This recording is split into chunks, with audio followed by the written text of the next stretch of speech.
सपनों को अगर कड़ी मेहनत का साथ मिले तो सफलता कदम चूमती है। भागलपुर की मीमांसा ने संघ लोक सेवा आयोग के परिणामों में 447वीं रैंक हासिल कर जिले और राज्य का मान बढ़ाया है। वर्तमान में पूर्णिया में सहायक आयकर आयुक्त के पद पर तैनात मीमांसा ने अपने चौथे प्रयास में यह मुकाम हासिल किया है। मीमांसा की यह जीत उन लाखों अभ्यर्थियों के लिए प्रेरणा है जो संसाधनों की कमी का रोना रोते हैं। मीमांसा ने किसी भी बड़े कोचिंग संस्थान का सहारा नहीं लिया और पूरी तैयारी सेल्फ स्टडी से की। लक्ष्य को पाने के लिए वो प्रतिदिन करीब 12 घंटे पढ़ाई करती थी। चौथे प्रयास में मिली यह सफलता उनके कभी हार न मानने वाले जज्बे को दर्शाती है। मीमांसा का शैक्षणिक सफर हमेशा से शानदार रहा है। भागलपुर में ही उन्होंने अपनी पढ़ाई की शुरुआत की। दिल्ली विश्वविद्यालय से स्नातक और फिर जवाहरलाल नेहरू विश्वविद्यालय से राजनीति शास्त्र में MA की डिग्री हासिल की। साल 2024 में उन्होंने 68वीं BPSC परीक्षा में 10वीं रैंक हासिल कर सबको चौंका दिया था। उस समय भी उन्होंने संकल्प लिया था कि वो UPSC क्रैक करेगी और आज उन्होंने अपना वादा पूरा किया। परिणाम घोषित होते ही 0 माइल स्थित चाणक्य विहार कॉलोनी में उत्सव का माहौल है। मीमांसा के पिता मिथिलेश कुमार यादव और माता कंचन देवी अपनी बेटी की अनुशासित जीवन शैली और लगन पर गर्व महसूस कर रहे हैं।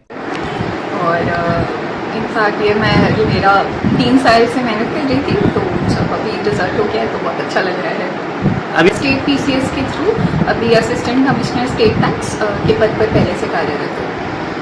तो पेरेंट्स को तो जाता ही है, पेरेंट्स रहते हैं साथ में, फिर कुछ चुनना बहुत मुश्किल होता है। बस ये दोनों माँ को बिल्कुल, माँ का रोल इसमें बहुत ज़्यादा है जी, जो फुल टाइम अपना पूरा समय बच्चे के लिए दिए। अब नाम बता दी। मीमांसा। अच्छा लगेगा, सभी को अच्छा लग रहा है। तो हमको लग रहा है, मेरे सब फ्रेंड सर्किल को लग रहा है, सब रिश्तेदार कि देखा गया कि पूरे मोहल्ला तक जो है स्वागत के लिए खड़े हुए थे। एकदम सभी का कॉपरेट था, सबका आशीर्वाद से ही ये बच्चा यहाँ तक पहुँची है ना। और सभी का सपोर्ट है भाई, खाली मेरा नहीं है, सभी लोग का, सभी लोग का।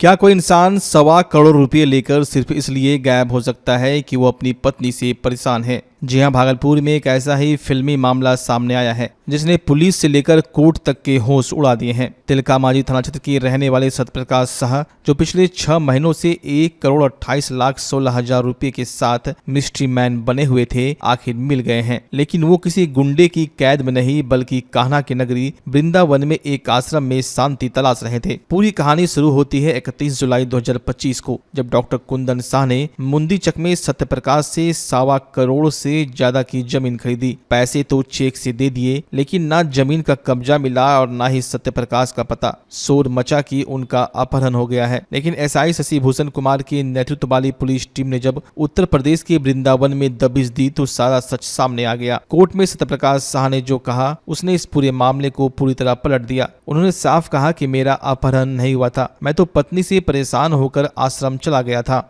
ये हम आए थे कोर्ट में बयान देने के लिए, तो मेरी पत्नी मेरे खिलाफ और डॉक्टर साहब के खिलाफ बहुत सारा केस की है कि हम गुमशुदा हो गए थे। ऐसी कहीं कोई बात नहीं है, मेरी कोई गुमशुदा नहीं हुई। हमने पत्नी से परेशान होकर के मकान बेच के वृंदावन चले गए थे, आश्रम में थे वहाँ पर, ठीक है। इसलिए यहाँ पर जो है ये डॉक्टर साहब बहुत अच्छे आदमी हैं, इनका कहीं कोई दिक्कत नहीं है, हमको बहुत सपोर्ट कर रहे हैं। हमको जैसे ही पता चला कि इनके ऊपर जो है प्रॉब्लम आया है तो हम यहाँ चले आए, ठीक है। हमके प्रशासन लाए, शशि भूषण जी आए। शशि भूषण जी बहुत अच्छे आदमी हैं। मैंने अभी जज साहब को बताया कि अगर ऐसे प्रशासन में कुछ लोग और हो जाएं तो फिर लोगों का परेशानी खत्म हो जाए। सर मारपीट भी हुआ था कुछ आपके साथ? मारपीट भी किया था कोई प्रशासन का लोग? नहीं, प्रशासन के लोग बहुत अच्छे हैं, भाई के समान हमको लाए हैं एकदम। कहीं मार डॉक्टर साहब के ऊपर में गलत आरोप आपकी पत्नी लगाई है? ये तो सर जब मेरे ऊपर गलत लगा सकते हो तो डॉक्टर को लगाया तो क्या बात है। अभी वो वाली लड़की के साथ गया हुआ है, उनको और जबकि ऐसा कहीं कुछ नहीं है। हम तो उससे परेशान हो करके जो है हम जो है ये मकान बेचे हैं। एकदम परेशान हो गए थे सर, हम अपना जान मर्जी से बेचे हैं? हाँ, अपनी मर्जी से बेचे। कौन बोलेगा मेरा मकान बेचने में, कौन बोलेगा बताइए। हम इससे परेशान हो के तब यहाँ से गए हैं। हम जान बचाने अपना था, जान बचाना में कहीं कोई दिक्कत नहीं, शास्त्र भी बताता है, लोग भी बताते हैं। हम अपने जान बचाने के लिए यहाँ से भागे थे और ये मेरे कोई गुमशुदा नहीं हुई थी, हमको लापता थे, कोई किडनैपिंग नहीं हुआ था मेरा। अपने मन से गए? हम अपने मन से गए थे। हम वृंदावन में थे, राधा रानी के पास थे, उनकी सेवा कर रहे थे। क्या लगता है पैसे के कारण ऐसा पत्नी का? सिर्फ पैसा सर, पैसा। वो चाहती है किसी तरह मर जाए, सारा चीज़ उसका हो जाए, फिर बाबाई भी लुटे और दूसरे का नाम भी बदला हूँ। और कहीं कुछ नहीं है, कोई प्यार नहीं, कोई मोहब्बत नहीं है। जबकि मेरे तीनों बच्चे माउंट इस स्कूल में नर्सरी से +2 तक करवाए हैं। अभी दोनों बेटी गीतम कॉलेज जो है गीतम कॉलेज है आंध्र प्रदेश में, वहाँ दोनों पढ़ रही है। पूरा 5 साल का हमने पूरा फीस जमा किया है। बेटा मेरा अभी है माउंट इसी में 10th क्लास का एग्ज़ाम दे रहा है और वो अपने मर्जी से वो चुनी है जहाँ गीतम कॉलेज, क्योंकि वहाँ से लोग पढ़ के विदेश भी जा सकते हैं। और मैंने पूरा फीस कंप्लीट किया, आप चेक करवा सकते हैं। हमने लोन लेकर के सरकार से तब उनको फीस दिया है। सब पत्नी का षड्यंत्र है ये सब। सारा पत्नी का षड्यंत्र है, मेरे अगेंस्ट में सारे बच्चे को रखी हुई है, ताकि जो बच्चे से मिलने नहीं देती है, बातें नहीं करने देती है, मेरे खिलाफ ही सारे भड़का के रखी हुई है इसको। ये तीनों उसका तीनों भाई है, उसका माँ और बाप, उसके तीनों भाई और उसके पिताजी, उसके तीनों भाई पिताजी नहीं मारे थे, और मेरी बीवी और उसकी माँ सब मिलकर उनको बहुत मारपीटी, एक बार ने कई बार। हम 15 साल से पछतावा हैं, तब 15 साल से हम सिर्फ मेरा बच्चा एजुकेशन कर ले, इसलिए हम थे यहाँ पर। डॉक्टर से कोई शिकायत नहीं है? डॉक्टर तो बहुत अच्छे आदमी है, हम अभी भी अगर होगा तो वहीं के पास रहेंगे, कुंदन शाह के पास। कुंदन शाह के पास पवन भैया का मकान है, कुंदन शाह उनके लड़के हैं, हम अभी रहेंगे तो वहीं पर रहेंगे। क्या नाम है आपका? सत्य प्रकाश शाह। अब सवाल ये कि क्या 1.25 करोड़ रुपए की भारी भरकम लेकर आश्रम में रहना वाकई शांति की तलाश थी, या फिर कहानी के पीछे कोई और कानूनी दांवपेच है, क्योंकि डॉक्टर साहब को अभी तक उनकी जमीन का कब्जा नहीं मिला है। क्या आपको लगता है कि पत्नी से परेशानी वाला बयान सिर्फ एक बहाना है, या फिर 1.25 करोड़ लेकर आश्रम जाना ही असली मोक्ष है? अपनी राय कमेंट बॉक्स में जरूर दें।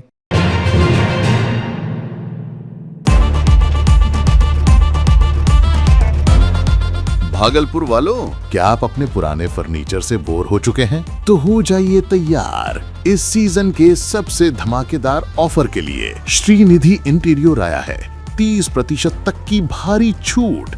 जी हाँ, सोफा हो या डाइनिंग, बेड हो या वार्डरोब, प्रीमियम क्वालिटी अब आपके बजट में। सिर्फ फर्नीचर ही नहीं, हम बनाते हैं आपके सपनों का मॉड्यूलर किचन और कस्टमाइज्ड सोफा भी। साथ ही घर को सजाने के लिए लैमिनेट्स, आर्टिफिशियल प्लांट्स और कारपेट्स का शानदार कलेक्शन, क्वालिटी, वैरायटी और अब डिस्काउंट भी। तो अपने घर को दीजिए वो मेकओवर जिसका वो हकदार है। आज ही विजिट करें Shrinidhi interior, Mahadev tower, Khalifabagh, Bhagalpur. Offer सीमित समय के लिए। भागलपुर का पहला NABH मान्यता प्राप्त अस्पताल ओम ENT एंड मैटरनिटी हॉस्पिटल। यहाँ मिलती है कान, नाक, गले और मैटरनिटी संबंधित अत्याधुनिक सुविधाएं। यहाँ ब्लडलेस और दूरबीन विधि, एंडोस्कोपी, ब्रोंकोस्कोपी और मॉड्यूलर ऑपरेशन थिएटर की सेवाएं 24 घंटे उपलब्ध है। साथ ही यहाँ ऑडियोलॉजी और स्पीच थेरेपी की भी सुविधा उपलब्ध है। महिलाओं के लिए मॉड्यूलर लेबर टेबल और सीजेरियन सेक्शन टेबल के साथ 24 घंटे संपूर्ण मैटरनिटी की सुविधा उपलब्ध है। साथ ही यहाँ बांझपन के इलाज के लिए सेवाएं उपलब्ध है। हमारे यहाँ कैशलेस सुविधा उपलब्ध है। हमारा लक्ष्य आपकी सेहत और सुरक्षा। ओम ENT एंड मैटरनिटी हॉस्पिटल, हर कदम पर आपके साथ।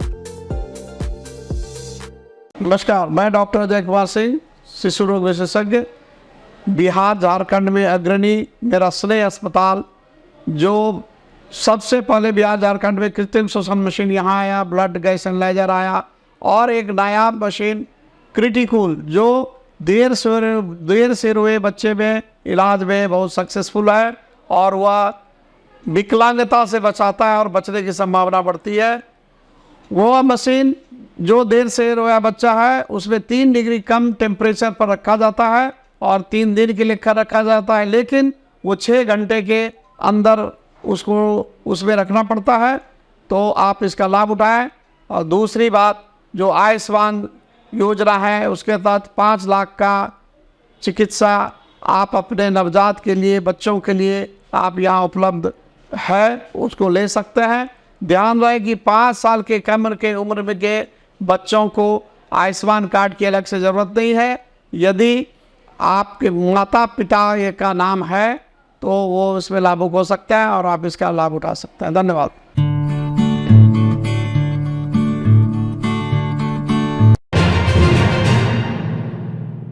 जिले में कानून व्यवस्था को चुस्त दुरुस्त करने के लिए शनिवार को समीक्षा भवन में एसएसपी प्रमोद कुमार यादव की अध्यक्षता में एक महत्वपूर्ण क्राइम मीटिंग आयोजित की गई। इस बैठक में भागलपुर जिले के सभी थानों के थानाध्यक्ष और वरिष्ठ पुलिस अधिकारी शामिल हुए। बैठक के दौरान एसएसपी ने जिले के हर थाने के कामकाज का बारीकी से हिसाब लिया। उन्होंने लंबित मामलों पर नाराजगी जताते हुए कई निर्देश दिए। उन्होंने कहा कि लंबित कांडों के निष्पादन में देरी न हो और जांच प्रक्रिया को जल्द पूरा करे। फरार अपराधियों और वारंटियों की धरपकड़ के लिए विशेष अभियान चलाने के निर्देश दिए। संवेदनशील इलाकों में पुलिस गश्ती बढ़ाने और संदिग्ध गतिविधियों पर पैनी नजर रखने को कहा गया। आम लोगों की शिकायतों को गंभीरता से लेने और उसका त्वरित समाधान सुनिश्चित करने की बात कही गई। एसएसपी प्रमोद कुमार यादव ने स्पष्ट शब्दों में चेतावनी दी कि कानून व्यवस्था के साथ किसी भी तरह का समझौता बर्दाश्त नहीं किया जाएगा। उन्होंने कहा कि जो भी अधिकारी अपने कर्तव्यों में लापरवाही बरतेंगे उनके खिलाफ कड़ी विभागीय कार्रवाई की जाएगी। इस बैठक का मुख्य उद्देश्य भागलपुर की जनता के बीच सुरक्षा का भावना जगाना और अपराधियों के मन में पुलिस का खौफ पैदा करना है। अब देखना है कि एसएसपी के इन कड़े निर्देशों का जमीनी स्तर पर कितना असर दिखता है,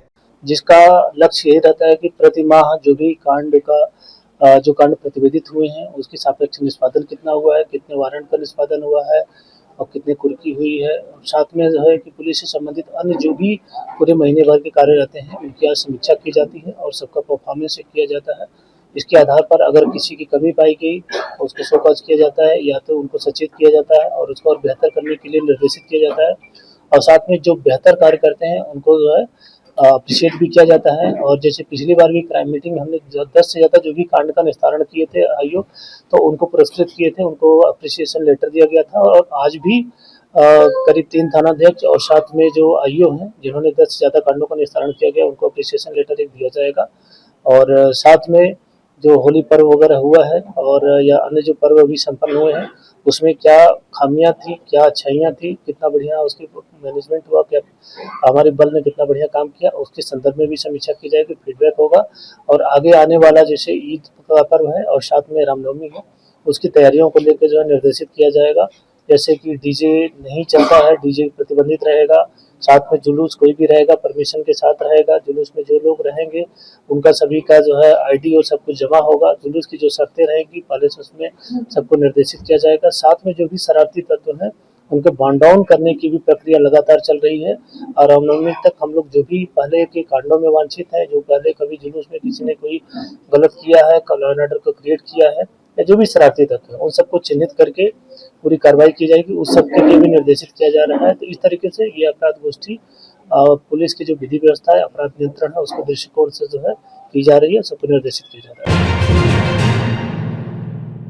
नगर निगम में प्राइवेट कंपनी के अंदर में काम कर रहे 40 से अधिक तहसीलदारों को पिछले 8 महीने से वेतन कंपनी के दौरान नहीं दिया जा रहा। वहीं इन लोगों का पीएफ भी 3 सालों से नहीं कट रहा, जिसके कारण पिछले 2 दिनों से तहसीलदार हड़ताल पर है। वहीं आज नगर निगम में पहुंचकर प्रदर्शन किया और अधिकारियों से मिलकर कंपनी के खिलाफ कार्रवाई की मांग की। इन लोगों का कहना है कि जब इन लोगों ने कंपनी से वेतन और पीएफ को लेकर बात की तो पहले कहा गया था वेतन 2 दिन में दे दिया जाएगा, लेकिन होली बीत जाने के बाद भी 8 माह का वेतन नहीं मिला है और न ही पीएफ को लेकर कोई कार्रवाई की गई है। इन लोगों का कहना है कि कंपनी इन लोगों को हटाने की बात कह रही है और कहा जा रहा है कि दूसरे लड़कों से काम कराया जाएगा। ये लोग कह रहे हैं कि 8 महीने का वेतन दिया जाए और 3 साल का पीएफ इनके खातों में जमा किया जाए, इसके बाद कंपनी जो फैसला ले।